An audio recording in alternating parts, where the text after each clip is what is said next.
So tell me a little bit about how Push is different than all the different superpower movies that we see out there. What makes it different? I'll dive in. I think the look is different. You know, primarily that's part of the reason I was drawn to it. Paul's approach to this genre was one of kind of a rough and dirty approach. You know, I think he uses a lot of natural light, and I know he had a lot of handheld camera work, and he'd switch it up with his Bolex camera a lot, and he just kind of had a way of shooting it that felt kind of documentary style. It felt kind of gritty, and most times these movies have kind of a spit polish to them, and this one just felt a bit dirtier. I really thought it was great. I mean, we had some crew that was, you know, of course, from Hong Kong, and some that was from England, and some that was from the United States. So it was a great mix, and everybody was kind of in it together and had a really good time, and I enjoyed Hong Kong so much. I think it adds a lot to the film and helps me with my performance even, and so I think it was just a great experience, and the crew was the most hardworking. They were great. Sure. I play Nick Gantz. He's a mover. He's telekinetic. That's his power. I play Cassie, and I am a watcher and to see the future.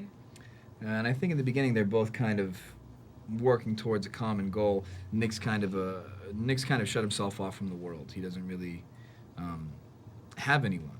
His father was killed by division. I think as a result he's kind of rejected the notion of love or companionship. You know, pushed them away before he can get himself hurt.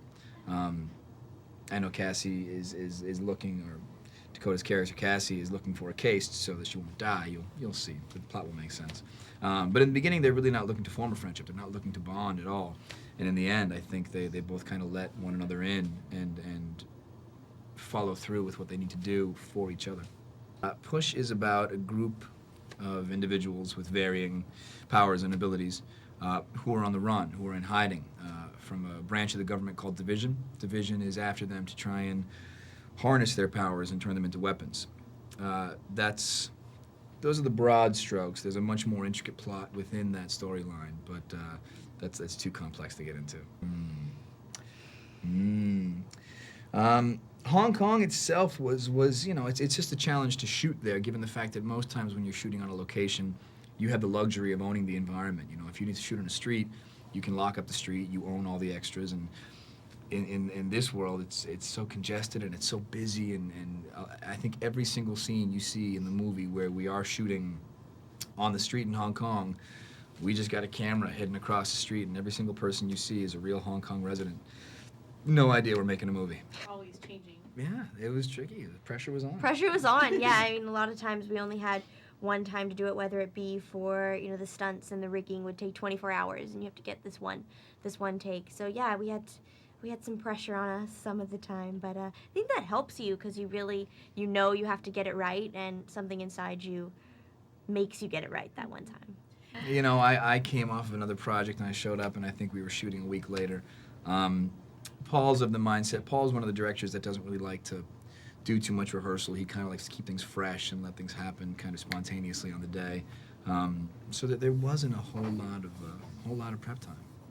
A mastery of the camera. I mean, this movie has a lot of movement, and there's a lot of, you know, when you have these powers, you know, it's up to the director to make these things seem real and authentic, and he didn't bank on CGI. He didn't want to use CGI, and that requires a certain type of creativity with the camera. You need to know how to make these things seem real using what you have right in front of you. You can't just turn to the CGI guy and say, you know, make that table end up over there. He's got to figure out an interesting way to kind of make this world real using a camera, and he's a genius when it comes to that. You know, I think for me at least, he kind of let me figure it out, and then he was there to help me or guide me if I needed it, which was great. He was always there. He's really a great support on set, but I think he kind of, for me, just let me kind of figure it out on my own.